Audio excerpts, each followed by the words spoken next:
So hello and welcome back मेरे देश के प्यारे भविष्यों।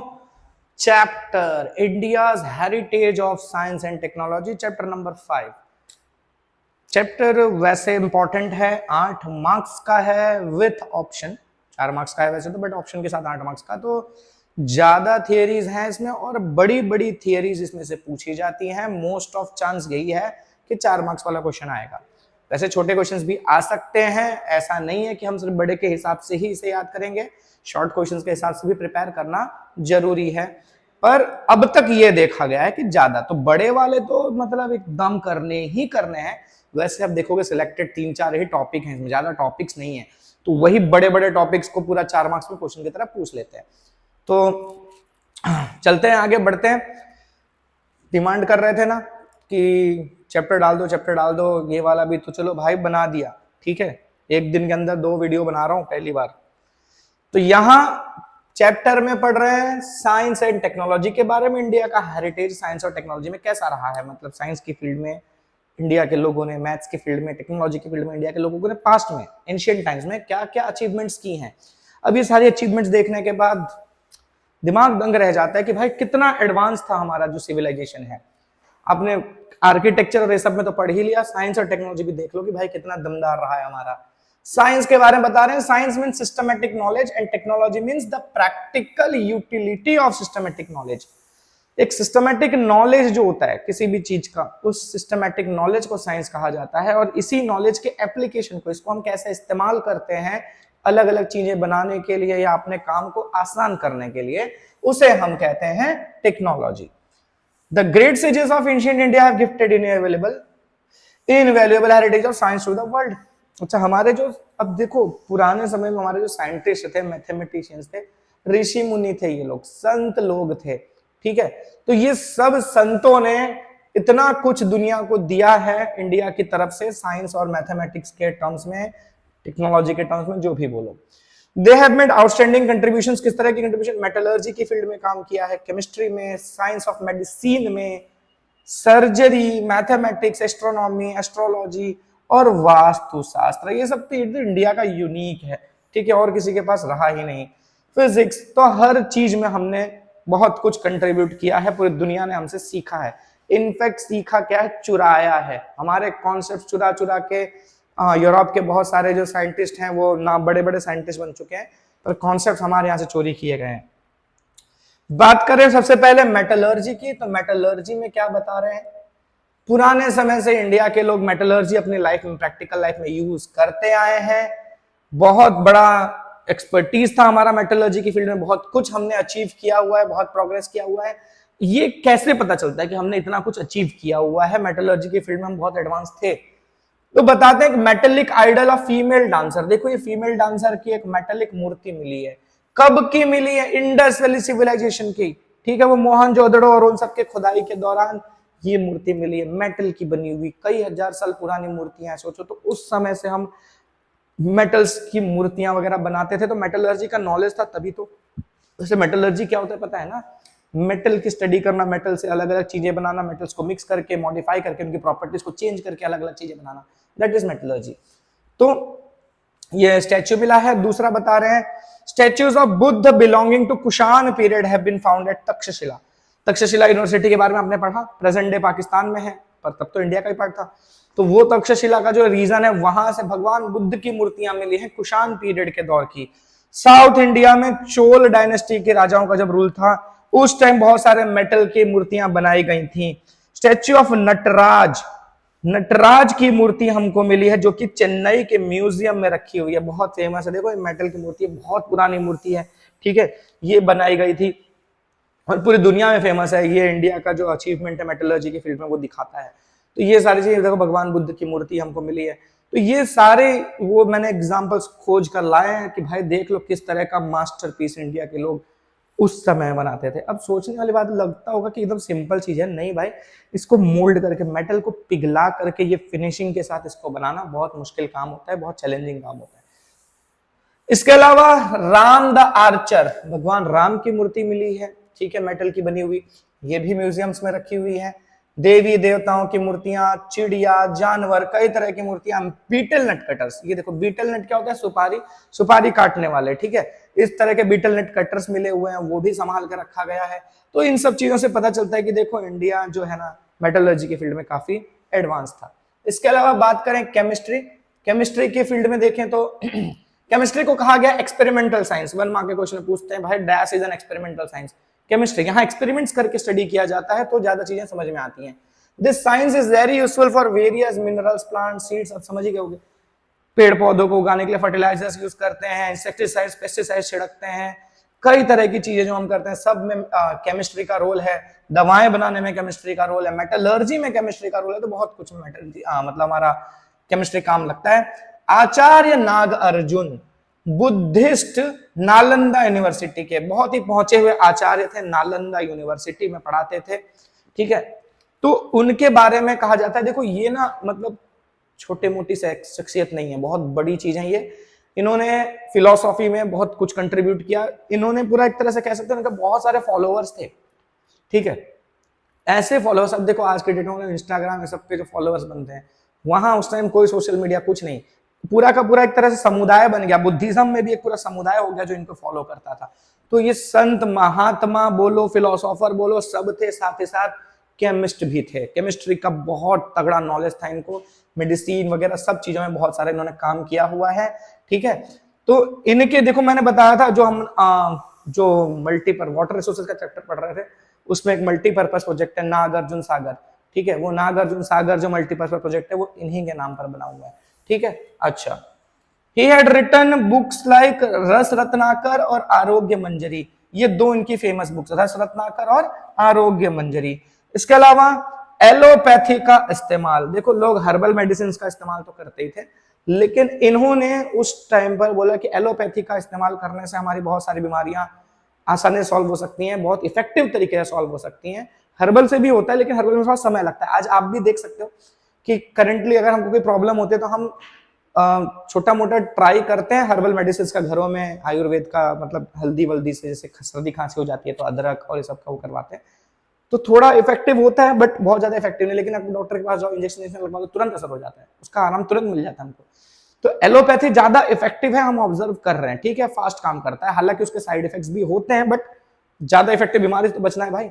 तो उस समय पर इन्होंने एलोपैथी का इस्तेमाल करने को ज्यादा प्रोमोट किया कि भाई एलोपैथी से हमारी बहुत सारी प्रॉब्लम सॉल्व हो सकती है, ठीक है। इसके अलावा ऐसा माना जाता है मर्क्यूरी एश, ठीक है, इसका जो भस्म है कंपाउंड है, मर्क्यूरी को बर्न करके एक कंपाउंड बनता है, तो ये मर्क्यूरी एश जो है इसका इस्तेमाल मेडिसिन के तौर पर, ठीक है, सबसे पहले इन्होंने ही शुरू किया था पूरी दुनिया में। अब इसके बाद इसका यूज होने लग गया था, बहुत लंबे समय तक इन्होंने इसका इस्तेमाल किया, लोगों को ट्रीट किया, फिर दूसरे लोगों ने देखा, सीखा और फिर अपने अपने जगह पर इसका इस्तेमाल करना शुरू किया। तो मर्क्यूरी एश का इस्तेमाल एज अ मेडिसिन इन्होंने ही शुरू करवाया था। नालंदा यूनिवर्सिटी में कहा जाता है कि उनका खुद का फर्नेस था, सेपरेट स्कूल था केमिस्ट्री का, जैसे अलग अलग डिपार्टमेंट्स होते हैं ना केमिस्ट्री का, फिजिक्स का, पूरा सेपरेट डिपार्टमेंट था और खुद का फर्नेस था केमिस्ट्री पढ़ाने के लिए, मतलब प्रैक्टिकली सबको केमिस्ट्री वगैरह पढ़ाया जाता था उस समय पर। सोचा आज भी बहुत सारे लेबोरेटरी, बहुत सारी यूनिवर्सिटीज में उस तरह की फैसिलिटीज नहीं है, उस समय नालंदा में ऐसी फैसिलिटी थी। The description of main ras, उपरास, 10 types of poisons as well as various types of salts and ash of minerals is seen in the chemistry। हमारे यहाँ जो केमिस्ट्री में और भी लोग रहे हैं, नागार्जुन जी थे, उसके अलावा और भी लोगों ने कंट्रीब्यूट किया है, तो कई तरह की बातें कही गई हैं। हमारे यहाँ की केमिस्ट्री में कई तरह के रस, उपरस केमिकल्स होते हैं, उनके डेरिवेटिव्स होते हैं, 10 टाइप के पॉइजन्स के बारे में बात की गई है, कई तरह के सॉल्ट्स और ये मिनरल्स के ऐश जो कि दवाओं में ऐसे तरह से, जैसे हमने मर्क्यूरी ऐश की बात की, ऐसे बहुत सारे ऐश वगैरह उन सब के बारे में बात की गई है, मेंशन किया गया है, उनके यूजेस बताए गए हैं, ठीक है। Copper statues of Buddha reflect an expert knowledge. अच्छा देखो भगवान बुद्ध की कॉपर की मूर्ति, ठीक है, ये ऐसी बनाई गई थी, इससे भी पता चलता है कि भाई केमिस्ट्री के फील्ड में कितना अचीवमेंट किया था। देखो ये केमिस्ट्री में भी लिख सकते हो और मेटलर्जी वाले में भी लिख सकते हो, ठीक है, कि भगवान बुद्ध की कॉपर की स्टैच्यू मिली हुई है, जो कि इंडिया के मेटलर्जी बोलो केमिस्ट्री बोलो दोनों के लिए ही एक मतलब कह सकते हैं कि इंडिया के अचीवमेंट्स को शो करती हैं। अच्छा, बुद्ध भगवान की मूर्ति मिली है सुल्तानगंज भागलपुर में, जिसका लेंथ है कितना 7.5 फीट, ये भी बहुत फेमस है, वेट है उसका 1 टन। इसके अलावा नालंदा में भी उनकी मूर्ति मिली है जो कि 18 फीट हाई है। ये सारे ही इंडिया की केमिस्ट्री का एग्जाम्पल शो करते हैं। इसके अलावा विजय स्तंभ 24 फीट हाई पिलर है, दिल्ली में पड़ता है। सुना होगा आपने, चंद्रगुप्त मौर्य ने बनवाया था। इन चंद्रगुप्त टू जो थे, ठीक है, चंद्रगुप्त में भी कई सीक्वेंस रहे हैं, तो चंद्रगुप्त वन नहीं, चंद्रगुप्त टू ने इसको बनवाया था। और इसकी खासियत यह है कि ये आज तक क्रोड नहीं हुआ, आज तक जंग नहीं लगा इसको। अब दुनिया भर के लोग इसको मतलब एनालाइज कर रहे हैं कि भाई कैसे, क्या तो किया गया है इसके अंदर, क्या टेक्नोलॉजी यूज की गई है कि बाहर है, खुले में है। ऐसा नहीं कि पूरा सील करके रखा गया, खुले में पड़ा, एटमॉस्फेयर का डायरेक्ट इंपैक्ट है इसके ऊपर, तो भी आज तक करोजन नहीं हुआ इसको इतने सालों से, ठीक है। तो भाई जाहिर सी बात है, कुछ तो काबिलियत थी हमारे यहाँ के लोगों के अंदर। तो ये हमारे केमिस्ट्री का एक तरह से कह सकते हैं, हमारी केमिस्ट्री गाथा को बताता है। Science of medicine and surgery, अब दवाओं की बात कर लेते हैं। मेडिकल की फील्ड में क्या अचीवमेंट्स थी हमारी, बहुत पुराने समय से हम लोग सर्जरी वर्जरी सब करते रहे हैं। महर्षि चरक, महर्षि सुश्रुत, वाघभट्ट, ये तीन बहुत बड़े नाम हैं इंडियन मेडिसिन में, ठीक है। इनफैक्ट आज भी लोग इनसे इंस्पायर होते हैं, मेडिसिन की फील्ड में जो लोग हैं वो इनसे इंस्पिरेशन लेते हैं। इनकी मेंशन की गई दवाएं आज भी लोग यूज करते हैं, इनके मेंशन किए गए इंस्ट्रूमेंट्स आज भी यूज होते हैं, ठीक है। तो और इंडिया ही नहीं, सिर्फ इंडिया नहीं, पूरी दुनिया इसका लोहा मानती है। इनफैक्ट सुश्रुत जी का ऑस्ट्रेलिया की एक बहुत बड़ी यूनिवर्सिटी है, उन्होंने इनके सम्मान में अपने गेट पर इनकी बड़ी बड़ी सी मूर्ति लगाई है एंट्रेंस पर, ठीक है। तो वे इनको फादर ऑफ सर्जरी, इंडिया में तो फादर ऑफ सर्जरी माना ही जाता है, वो लोग भी बोलते हैं पूरे वर्ल्ड में ही फादर ऑफ सर्जरी इनको गिनना चाहिए। तो इस तरह के अचीवमेंट्स रहे हैं भाई हमारे यहाँ के लोगों की, उस समय पर इतने टाइप की चीजें उन्होंने बताई हैं। देखो आगे पढ़ते हैं, क्या है पता चल जाएगा। तो महर्षि चरक ने चरक संहिता लिखी थी, जिसमें उन्होंने 2000 मेडिसिनल हर्ब्स, 2000 भाई साहब, 2000 टाइप के मेडिसिनल हर्ब्स के बारे में मेंशन किया गया। भाई ये खाओगे इससे ये होगा, ये हल्दी से ये बेनिफिट होगा, अदरक से ये बेनिफिट होगा। ऐसे जंगलों में बहुत सारी जड़ी बूटियां मिलती हैं, उनके बारे में अलग अलग वैरायटी के 2000 टाइप की वैरायटी की चीजों के बारे में उन्होंने लिखा है। उससे क्या इफेक्ट होगा, किस चीज में बेनिफिशियल होगा, क्या उसके नुकसान हो सकते हैं, सब चीजें उन्होंने उसमें मेंशन की है। इसके अलावा महर्षि सुश्रुत ने सर्जरी में यूज होने वाले इंस्ट्रूमेंट्स, देखो इस तरह के इंस्ट्रूमेंट्स सर्जरी में वो लोग यूज करते थे, तो इसमें कई तरह के इंस्ट्रूमेंट्स के बारे में उन्होंने बताया हुआ है। ऐसा बताया जाता है कि ऐसे ऐसे इंस्ट्रूमेंट्स के बारे में मेंशन किया गया है, ऐसे इंस्ट्रूमेंट्स जो कि इतने शार्प थे कि वो बाल को वर्टिकली कट कर सकते थे। वर्टिकली मतलब जैसे देखो ये एक बाल है, ठीक है, आप इसको ऐसे हॉरिजॉन्टली तो कट कर ही सकते हो, लेकिन नहीं, ये बाल ऐसा है तो इसको वर्टिकली ऐसे काटने वाला इतना शार्प इंस्ट्रूमेंट कि इसको इतने पतले बाल को वर्टिकली काट सकता है। इस तरह के इंस्ट्रूमेंट्स के बारे में उन्होंने मेंशन किया हुआ है। इसके अलावा the Vagbhata is written a book, Vagbhata Samhita is very important book, study of Charaka Samhita. अच्छा, वाघभट्ट जी ने वाघभट्ट संहिता लिखी है, जो कि बहुत इंपॉर्टेंट है, देख सकते हो आप। महर्षि चरक हैं, सुश्रुत हैं और ये महर्षि वाघभट्ट है, तीनों जन, ठीक है। बोला जा रहा है कि आज भी लोग इनसे इंस्पिरेशन लेते हैं, जो भी डॉक्टर वगैरह हैं वो इनसे इंस्पायर होते रहते हैं।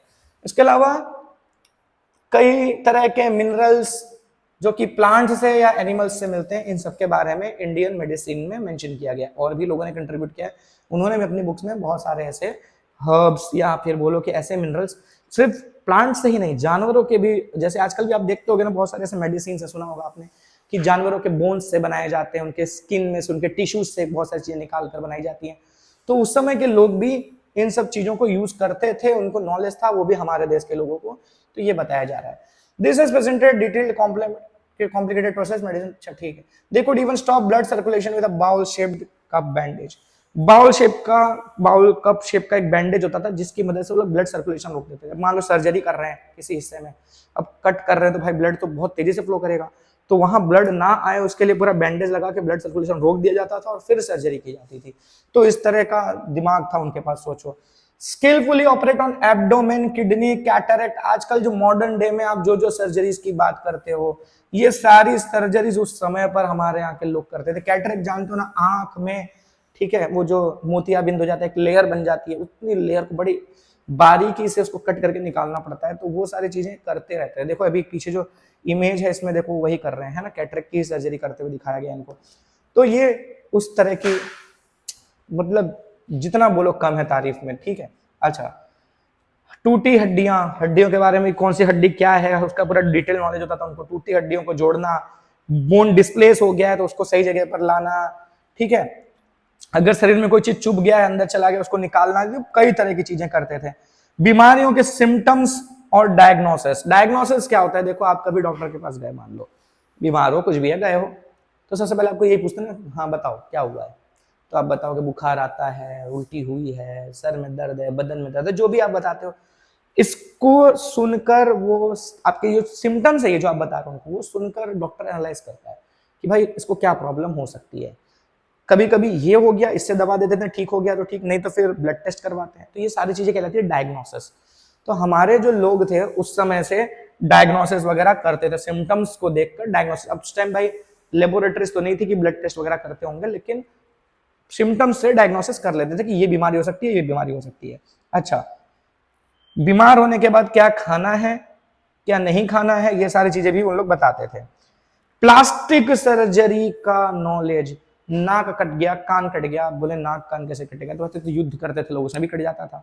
और कई बार कोई एक्सीडेंट भी हो सकता है, उससे भी उनको चोट लग जाती थी, कुछ कट गया, अलग हो गया, उसको जोड़ना, पूरा सर्जरी करके, प्लास्टिक सर्जरी जिसको कहते हैं, ये सारे चीजों का नॉलेज हमारे यहाँ के लोगों को उस समय पर था। ठीक है, प्लास्टिक सर्जरी का हम लोग कहते हैं मॉडर्न है, नहीं भैया बहुत पुराना है, हमारे यहाँ तो हजारों साल पहले करते थे। They showed keen interest in teaching students.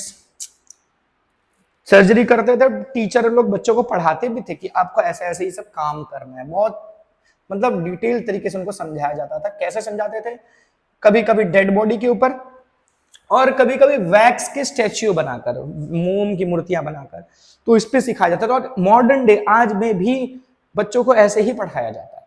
ठीक है, वैक्स के स्टैच्यूज पर पढ़ाते हैं, आजकल तो और एडवांस तरह के स्टैच्यूज बनने लग गए हैं, उसको भी पढ़ाते हैं। और फिर कई बार डेड बॉडीज के साथ भी उनको एक्सपेरिमेंट करके पढ़ाया जाता है, तो उस समय भी लोग इस तरह से करते थे। ठीक है, अच्छा, रिस्की ऑपरेशंस डिलीवरी के टाइम वो भी करवाते थे। एक्सपर्ट गायनेकोलॉजिस्ट थे, पेडिट्रिशियंस थे। गायनेकोलॉजिस्ट वो जो होते हैं जिसमें बच्चों, मतलब कोई प्रेग्नेंट है लेडी तो उनका पूरा ट्रीटमेंट करना, तो वो गायनेकोलॉजिस्ट करते हैं। और बच्चा जो है, जन्मे हुए बच्चे हैं, छोटे बच्चे, उनका जो ट्रीटमेंट करते हैं वो पेडिट्रिशियंस होते हैं। तो गायनेकोलॉजिस्ट का भी काम होता था, पेडिट्रिशियंस का भी काम करते थे। वेटरनरी साइंस यानी जो जानवरों का इलाज है, उसमें भी हमारे लोगों ने बहुत कुछ अचीव किया हुआ था। कई तरह की बुक्स लिखी गई हैं जानवरों की बीमारियों के ऊपर, उनके ट्रीटमेंट के ऊपर, जैसे कि घोड़ों के ऊपर लिखा गया है, एलिफेंट्स के ऊपर लिखा गया है। ठीक है, हस्ती आयुर्वेद जो कि एलिफेंट पर है, अश्वशास्त्र जो कि हॉर्स पर है, सलीहोत्र ये भी इसके ऊपर ही बेस्ड मेडिसिन है, मतलब डॉक्टर क्या बोलते हैं, एनिमल्स के ऊपर बेस्ड मेडिसिन वगैरह। तो ये सारी चीजें हमारे यहाँ लिखी गई हैं। The scholars, science writer of medicine, Wagh Bhatt made a valuable contribution through a work अष्टांग हृदय। इन्होंने अष्टांग हृदय लिखा है, किसने? वाघ भट्ट जी ने। दो बुक्स पढ़ी तुमने वाघ भट्ट जी की, पीछे पढ़ा वाघ भट्ट संहिता और ये है अष्टांग हृदय। ये अष्टांग हृदय भी बहुत ही इंपॉर्टेंट फील्ड मानी जाती है मेडिसिन की फील्ड में। कई तरह की बीमारियों का डिस्क्रिप्शन, उनको कैसे एनालाइज किया जाएगा, उनके सिम्टम्स क्या हो सकते हैं, उसका ट्रीटमेंट क्या हो सकता है, ये पूरा कुछ उन्होंने बताया हुआ है। ठीक है, 8 सेक्शंस में कुछ डिवाइड किया उन्होंने, इसलिए अष्टांग करके नाम है। ठीक है, तो ये पूरा इंडियन मेडिसिन का अचीवमेंट। फिर बात करें अगर मैथमेटिक्स की, तो मैथमेटिक्स में हमने क्या क्या कारनामा किया है भैया। तो मैथमेटिक्स में तो भैया मतलब गिनते जाओ, खाली गिनते जाओ, पीछे तो गिन ही रहो, ये भी गिनो। अब आपने गाना सुना होगा, जब जीरो दिया मेरे भारत ने दुनिया को तब गिनती आई। ठीक है, तो ये जीरो इंडिया का ही गिफ्ट है दुनिया को, डिस्कवरी ऑफ जीरो, इंडिया ने ही जीरो डिस्कवर किया। डेसिमल सिस्टम जो है हम लिखते हैं आजकल, जो नंबर्स का इस्तेमाल करते हैं, बोधयन का थ्योरम, ज्योमेट्री और अरिथमेटिक की फील्ड में बहुत कुछ किया है हमारे लोगों ने। आर्यभट्ट ने डिस्कवर किया जीरो, और the process of writing zero after figure was discovered by the sage named Gritsamada. Gritsamada ji ने नंबर्स के बाद जीरो लिखकर उनकी वैल्यू वगैरह कैसे डिसाइड की जाती है वो सब चीजें शुरू की। तो दोनों तरह का कंट्रीब्यूशन।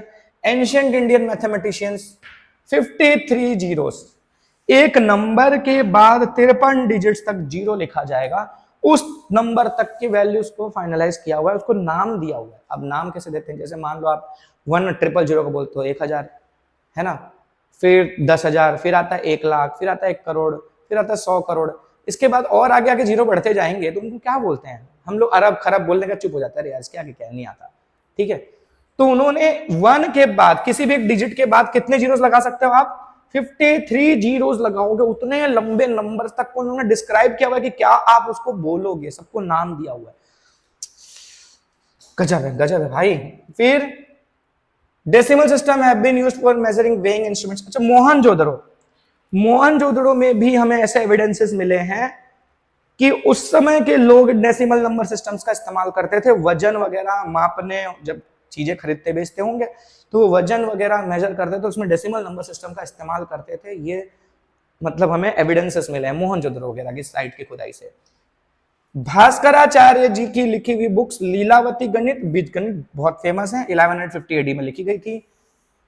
इंपॉर्टेंट है, बुक्स का नाम याद रखना। लीलावती गणित, बीजगणित किसकी है? भास्कराचार्य की। ठीक है, सब इंपॉर्टेंट चीजें दिमाग में रखनी है। He discovered science of addition and subtraction. Addition में ये साइन लग गया, सब्ट्रैक्शन में ये भी उन्होंने किया। ब्रह्मगुप्त जी ने कई तरह की इक्वेशंस दी हैं। ठीक है, इक्वेशंस के अलग कई टाइप के इक्वेशंस के बारे में बताया है। बोधयन ने एक थ्योरम बनाया ट्राइंगल के ऊपर बेस्ड, बोधयन थ्योरम। आप स्तंभ, सेक्रीफाइसल पिट्स, यज्ञ वेदी, वो जो हवन कुंड होता है, हम यज्ञ करते हैं, तो यज्ञ भी कई तरह के होते हैं। ठीक है, आजकल तो हम लोग घरों में सिंपल सा वो एक लाते हैं, बर्तन बना हुआ रहता है, या तो तगाड़ा ले लेते हैं, उसमें हवन कर लेते हैं, तो सिंपल छोटी मोटी हम पूजा करते हैं तो चल जाता है। लेकिन पहले के समय में अभी भी होता है, कई बड़े बड़े यज्ञ होते हैं, हवन होते हैं, तो वहां पर उस हिसाब से वो कुंड बनाना पड़ता है, और उसका ना मेजरमेंट होता है। अलग अलग टाइप के यज्ञ के लिए अलग अलग मेजरमेंट का, कितने लेयर्स होंगे, उसका लेंथ विड्थ वगैरह कितना होगा, वो सब डेप्थ कितना होगा, सबका पूरा कैलकुलेशन होता है, उस हिसाब से बनाया जाता है।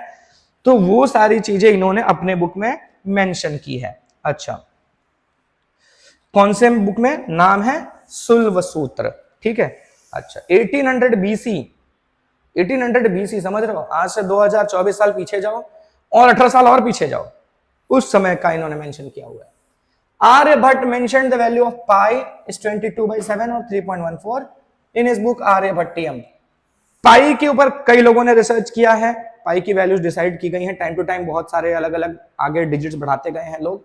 तो हमारे यहाँ भी आर्यभट्ट जी ने पाई की वैल्यू उस टाइम डिसाइड की थी, जो ये आज आप अपनी बुक्स में यूज करते हो, मैथ्स में कई बार यूज करते ही होगे। अच्छा, इसके अलावा इन्होंने ये भी बताया कि पाई एक ऐसा कांस्टेंट है जो हमें किसी भी सर्कल के सर्कमफेरेंस को उसी के डायमीटर से डिवाइड करने पर मिलता है।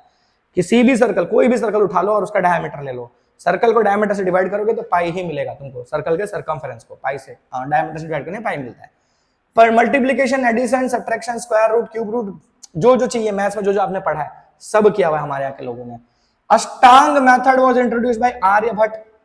इनका एक मेथड है अष्टांग मेथड, ठीक है, जो कि बहुत ही फेमस है, और इसी वजह से इनको फादर ऑफ मैथमेटिक्स कहा जाता है। मैथमेटिक्स में कितना कुछ कंट्रीब्यूशन है भाई इनका। इसके अलावा इन्होंने बुक्स कौन सी लिखी हैं? 10 गीतिका, आर्यभट्टियम, ये सारी बुक्स इनकी।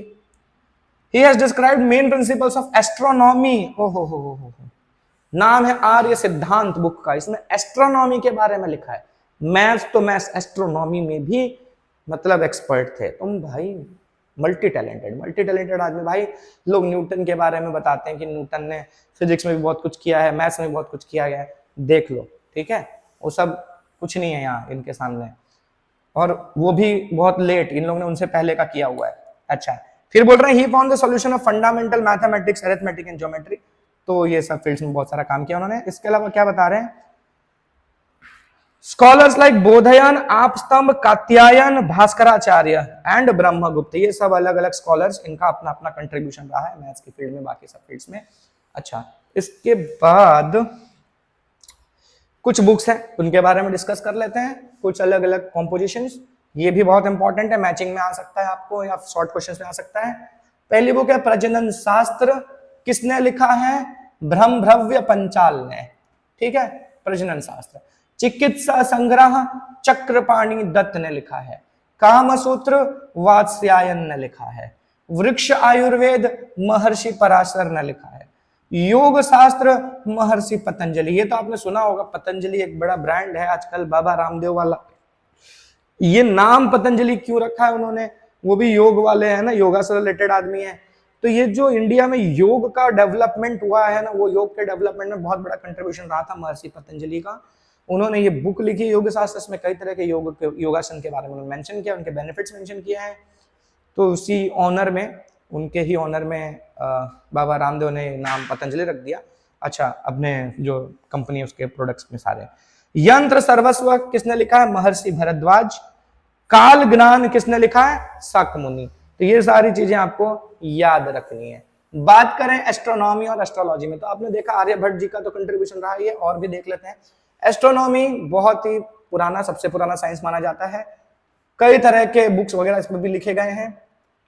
इंडिया के लोगों ने, इंडिया की यूनिवर्सिटीज ने इनके बारे में बहुत कुछ डिटेल्ड पढ़ाई की है, बहुत कुछ रिसर्च उस पर किया है। प्लैनेट्स, उनके मूवमेंट्स, कॉन्स्टलेशंस, ये सब चीजें, जैसे सप्तऋषि है, हम लोग बोलते हैं सप्तऋषि है, जो वेस्टर्न कंट्रीज के लोग हैं उन लोग ने नाम रख दिया उर्सा मेजर, ठीक है। तो हमारे यहाँ लोगों ने अपने हिसाब से पढ़ा, उन लोगों ने अपने हिसाब से पढ़ा, नाम अलग अलग दे दिया, पर स्टडी सबने की है उसकी, ठीक है। तो प्लैनेट्स का मूवमेंट, कॉन्स्टलेशंस क्या है, सबके बारे में हमारे यहाँ लोगों ने पढ़ा है और डिस्क्राइब किया हुआ है। Predictions were made on the basis of planetary movements, planets के मूवमेंट के हिसाब से प्रेडिक्शंस किए जाते थे कि आने वाले समय में क्या होगा क्या नहीं होगा, जैसे सूर्य ग्रहण, चंद्र ग्रहण, ये सब चीजें होती हैं। अब देखोगे नासा और इसरो, चलो आजकल के एडवांस, बड़े ही एडवांस है, तो उनके पास बहुत एडवांस टेक्निक्स हैं, सुपर कंप्यूटर्स हैं, इनकी कैलकुलेशंस करके वो लोग डेट टाइम से बता सकते हैं कि भाई अगला सोलर एक्लिप्स या अगला लूनर एक्लिप्स कब होगा। 25 तो नहीं कह सकता, थोड़ी महंगी आने लग गई है, 50 से 100 रुपए के अंदर आपको एक पंचांग मिल जाएगा, ठीक है। पेपर की क्वालिटी भी बहुत अच्छी नहीं होती है, मोस्टली रिसाइकल्ड पेपर ही ज्यादा यूज करके बना दिया जाता है, ठीक है। सस्ती क्वालिटी का पेपर यूज करते हैं, सस्ता सा बनाते हैं। मैंने बोला 50 से 100 रुपए के अंदर आपको मिल जाएगा। उसके अंदर हर चीज की डिटेल रहती है कि अगला सूर्य ग्रहण कब होगा, कितने बजे होगा, इंडिया में दिखेगा कि नहीं दिखेगा, सारी चीजें लिखी हैं। अब सोचो इतने एडवांस करोड़ों के सुपर कंप्यूटर्स लगाओ और वहां 100 रुपए के अंदर सारा काम हो रहा है, कैसे हो रहा है। तो वो नॉलेज है हमारे यहाँ के लोगों के पास, वो उन्होंने अपने गुरुओं से सीखा हुआ है और वो ट्रेडिशन वाइज चला आ रहा है, ठीक है। तो वो लोग इस चीज को रेडी करते हैं और पहले से ही एस्टिमेट लगा के कैलकुलेशन करके बता देते हैं कि अगला वाला कब होगा, कैसे होगा। तो सोचो ये सारी चीजें पहले से ही हम करते आ रहे हैं प्लैनेटरी मूवमेंट्स के बेसिस पर। और भी कई तरह के प्रेडिक्शंस करते हैं हम, ठीक है, अलग अलग तरह के, वो अब होना नहीं होना अलग चीजें होती हैं, जैसे जाने दो उसको। Aryabhata made a remarkable contribution in the field of astronomy, अभी पीछे पढ़ा हमने। अब इनके कंट्रीब्यूशन की वजह से एस्ट्रोनॉमी में इनका इतना कंट्रीब्यूशन है, इस वजह से जो इंडिया का पहला सैटेलाइट था, पहला सैटेलाइट जो इंडिया ने लॉन्च किया, उसका नाम भी रखा गया आर्यभट्ट। अच्छा, इन्होंने बताया कि अर्थ अपने एक्सिस पर घूमता है, ठीक है, अर्थ अपने एक्सिस पर घूमता है। और यह भी बताया कि जो लूनर एक्लिप्स है, लूनर एक्लिप्स क्यों होता है, इस वजह से होता है। इन्होंने बताया कि भाई सन और मून के बीच में अर्थ आ जाता है, जिसकी वजह से अर्थ का शैडो पड़ता है मून पे, जिसकी वजह से वो डार्क हो जाता है, दैट इज लूनर एक्लिप्स, चंद्र ग्रहण जिसे हम कहते हैं। और उस परछाई को उन्होंने नाम भी दिया अजरभार, ठीक है, जो अर्थ का शैडो उस पर पड़ता है, इसको अजरभार बोला। तो सोचने वाली बात है, लोग कहते हैं कि भाई हमको तो ब्रिटिशरों ने ये बोला कि तुम तो अनपढ़ गंवार थे। अब हमारे यहाँ अभी भी कई लोग कैसे बिलीव्स हैं कि जो माइथोलॉजी के हिसाब से मानते हैं कि भाई वो चंद्रमा को राहु निगल लेता है, जिसकी वजह से चंद्र ग्रहण होता है। अगर ऐसा था तो इन लोगों ने क्या बताया फिर? अगर हम लोग इसी तरह से सोचते थे तो इन लोगों ने तो कैलकुलेशन करके बताया ना, भाई देखो ये शैडो है, कोई सैटेलाइट नहीं, कोई टेलीस्कोप नहीं, सब ऐसे कैलकुलेशन करके बता दिया। तो इतना हमारे यहाँ के लोग बैकवर्ड नहीं थे, हमारे यहाँ के लोग बहुत एडवांस थे, ये तो हमारे दिमाग में भर दिया गया कि अनपढ़ लोग हैं, ठीक है। अच्छा, इसके बाद ब्रह्मगुप्त लॉज ऑफ ग्रेविटेशन के बारे में उन्होंने मेंशन किया, कौन सी बुक में? ब्रह्म सिद्धांत ने। न्यूटन भाई 15-16 सेंचुरी में थे, ठीक है, उनसे 500-600 साल पहले इन्होंने ग्रेविटी के लॉज के बारे में बताया हुआ है, उनकी बुक में लिखा हुआ है, लॉज ऑफ ग्रेविटेशन मेंशन्ड है, ठीक है। तो न्यूटन भाई फेमस हो गए क्योंकि यूरोप से थे। अब यूरोप वालों ने दूसरे देशों पर कब्जा किया, सबको जबरदस्ती पढ़ाया, देखो यही है, हम ही ने किया है, हम ही ने किया है, और हम भी यही पढ़ते चले आ रहे हैं। उनसे पहले हमारे वालों ने किया हुआ है, ठीक है। बात करें वराहमिहिर की, वराहमिहिर जी जो ये भी बड़े ही एस्ट्रोलॉजर और एस्ट्रोनॉमर थे। इन्होंने एस्ट्रोलॉजी के 3 सेक्शंस बनाए हुए, 3 हिस्से में बांटा हुआ है, तंत्र, होर एंड संहिता। इनकी बुक है बृहद संहिता, जो कि हमें प्लैनेट्स के मूवमेंट्स और इंसान के लाइफ पर उसका क्या असर पड़ेगा इसके बारे में बताते हैं, ठीक है। एनिमल्स के लाइफ पर, प्लांट्स के लाइफ पर, इंसानों के लाइफ पर, ठीक है, कौन सा समय अच्छा है, कौन सा बुरा है। जैसे हम लोग भी कई बार कुछ अच्छा काम करना होता है तो हम मुहूर्त निकलवाते हैं, तो वो सारा जो सिस्टम है इन्होंने मेंशन किया था पूरा कैलकुलेशन करके कि कब हमें गुड ओमेन फॉर सोइंग, कब हमें फसल उगाने के लिए कौन सा शुभ समय होगा, वो सब भी चीजें उसमें मेंशन की थी। Vastushastra, there is an immense contribution of ancient India in field of Vastushastra. Vastushastra basically देखा जाए तो कंस्ट्रक्शन से रिलेटेड है, आर्किटेक्चर से रिलेटेड है। आज मॉडर्न डे आर्किटेक्ट्स जो हैं वो इन चीजों को स्टडी करते हैं और उसका इस्तेमाल करते हैं। अब देखने वाली बात है कि लोग पहले तो क्या हुआ ना, जब अब तो थोड़ा एडवांस हो गए लोग, ज्यादा नॉलेज होने लग गया लोगों को, पढ़ने लिखने लग गए तो खुद से भी एनालाइज करने लग गए। लेकिन अब से अगर आप जाओगे पीछे थोड़ा, जब देश आजाद नहीं हुआ था या आजाद हो भी गया था, मान लो आज से 40-50 साल पीछे चले जाओ, उस दौर में लोगों के दिमाग में ऐसा भर दिया गया था ये सब फालतू चीजें हैं, ये सबसे कुछ नहीं होता है। अब और ज्यादा स्टडी करने से ये पता चलता है कि भैया इनके पीछे साइंटिफिक रीजंस हैं।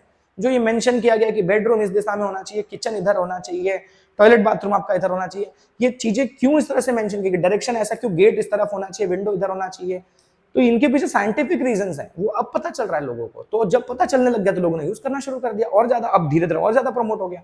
बीच में तो भूल ही गए थे एक तरह से लोग, पर धीरे धीरे लोगों को रियलाइज होना चालू हुआ कि नहीं भाई बहुत अच्छी चीज है। एस्ट्रोलॉजी का इनसेपरेबल पार्ट है माना जाता।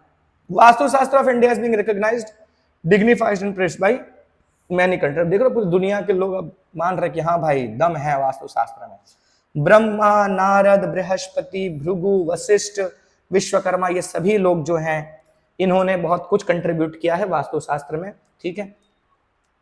They have propagated the principles of construction of dwellings, रहने की जगह कैसी बनेगी, मंदिर, महल, अश्वशाला मतलब घोड़ों को जहां रखा जाता है, फोर्ट्स, स्टोर हाउसेस, सब कैसे कहां बनाए जाएंगे, किस तरह से बनाना चाहिए, क्या साइज होना चाहिए, कहां उसकी विंडो होनी चाहिए, कितने हाइट की वॉल होनी चाहिए, सब चीजों से मेंशन की जाती हैं। वास्तुशास्त्र के बारे में बृहत संहिता में भी लिखा गया है, ठीक है, अभी हमने पीछे पढ़ा ना बृहत संहिता ब्रह्मवीर जी का, उन्होंने भी इसके बारे में लिखा है। राणा कुंभा ऑफ मेवाड़, 1 मार्क के लिए बहुत इंपॉर्टेंट क्वेश्चन है। इन्होंने 15th सेंचुरी में इस आर्ट को रिवाइव किया, इस साइंस को रिवाइव किया, मतलब बनाना लोग भूल चुके थे, लोगों ने यूज करना ही छोड़ दिया था, बहुत लंबे समय की बात है, 15th सेंचुरी की बात कर रहा हूं, उसके पहले तक लोग भूल चुके थे। फिर वापस 15th सेंचुरी में राणा कुंभा, यही राणा कुंभा जिनके नाम पर ये कुंभलगढ़ का किला है, उदयपुर के पास जो पड़ता है, बहुत लोग घूमने फिरने जाते हैं, तो ये कुंभलगढ़ फोर्ट जिनके नाम पर है राणा कुंभा, उन्होंने वास्तुशास्त्र को 15th सेंचुरी में रिवाइव किया, लोगों के बीच में फिर से लाया, फिर से प्रमोट किया कि भाई देखो ये एक भूली हुई चीज है हमारे देश की, इसको हम फिर से यूज करें तो ज्यादा अच्छा है। इसके बाद कहते हैं कि एक मान्यता है कि विश्वकर्मा जी जो है वो पहले आर्किटेक्ट थे, भगवान देवताओं के जो सबसे पहले आर्किटेक्ट हैं वो विश्वकर्मा जी हैं। सुना होगा आपने, जो बहुत सारे हमारे देवता थे उन लोगों के महल बनाना, ठीक है, फिर रावण का भी जो वो है लंका थी, सब बहुत सारी चीजों में इनका कंट्रीब्यूशन रहा है। वैसे देखा जाए तो multi talented civil engineer, mechanical engineer और आर्किटेक्ट, जो बोलो हर चीज का नॉलेज था, ठीक है। तो ऐसे थे ये, तो इनको कहा जाता है कि ये भगवान है, और हम भी भगवान भी तो मानते हैं, हम तो पूजा भी करते हैं इनकी, विश्वकर्मा जयंती पे इनकी पूजा की जाती है, विश्वकर्मा पूजा होता है, बहुत डिटेल में पूजा किया जाता है। अच्छा, तो देवताओं के पहले आर्किटेक्ट इनको कहा जाता है। इन्होंने वास्तुशास्त्र के 8 सेक्शंस बनाए हुए थे, 8 सेक्शन में बांटा हुआ था अलग अलग हिसाब से। इसके अलावा कैसा मतलब जगह होनी चाहिए किसी चीज को बनाने की, कैसा शेप होना चाहिए, स्ट्रक्चर, प्रॉपर प्लानिंग, हर चीज के बारे में, कहाँ खाने की जगह होनी चाहिए, कहाँ रूम बेडरूम होना चाहिए, सब चीजें उसमें मेंशन है। As the time passes by changes are taking place, हाँ ये तो भाई जाहिर सी बात है, होना है, जैसे जैसे समय बीत रहा है वास्तुशास्त्र के अंदर थोड़ा बहुत चेंज आते जा रहा है, भाई समय बदलेगा तो रिक्वायरमेंट्स अपने हिसाब से बदलती जाती हैं, उस हिसाब से थोड़े थोड़े मॉडिफिकेशन होते जा रहे हैं। लेकिन आज की डेट में बोला जा सकता है पूरी दुनिया इस चीज को अडॉप्ट कर रही है, लोग इसको फॉलो कर रहे हैं, इसके साइंटिफिक इंपॉर्टेंस को समझ रहे हैं। तो बहुत कुछ हमारे यहाँ के लोगों ने कंट्रीब्यूट किया है, बहुत कुछ दिया है इस दुनिया को, लोगों ने यहाँ से चुराया है, अपने यहाँ जाकर अप्लाई किया है और बाद में उसका अपना टैग दे दिया है। तो बहुत कुछ हमारे साथ गलत भी हुआ है हिस्ट्री में, ये सारी चीजें जानने के बाद पता चलता है। तो बस इतना ही कहूंगा, आप भी अपने नॉलेज को संभाल कर रखो और अपने लोगों के बीच में उसको शेयर करो और थोड़ा दिमाग से काम लो। पढ़े लिख रहे हो तो पढ़े लिखे की तरह बिहेव करो। तो मिलते हैं नेक्स्ट वीडियो में, और आपकी क्या रिक्वायरमेंट्स है वो कमेंट में मेंशन करना, बहुत जल्द उसको भी प्रेजेंट करेंगे और प्रॉब्लम को खत्म करेंगे। तो मिलते हैं नेक्स्ट वीडियो में, टिल देन बाय।